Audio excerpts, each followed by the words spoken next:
When humans first discovered the power of fire and water, a new era quietly began. Rising steam revealed nature's hidden force, a force waiting to be harnessed. Every wisp of vapor hinted at possibilities far beyond ordinary understanding. Confined within pressurized chambers, the steam grew restless.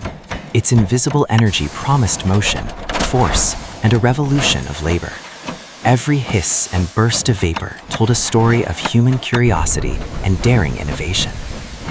When the steam finally pushed the piston, the world witnessed a miracle.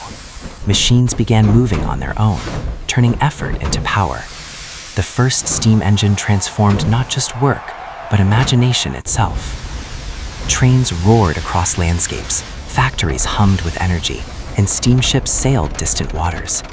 The engine connected cities, shortened distances, and accelerated the pace of life. Steam became the heartbeat of a new industrial world. This was more than a machine. It was a symbol of progress. Every turning wheel, every hissing valve reshaped human life. People witnessed the power of invention, and the world was never the same again. Today, modern technology dominates, yet the legacy of the steam engine endures. It laid the foundation for our cities, our machines, and our very way of life, a timeless reminder of human ingenuity.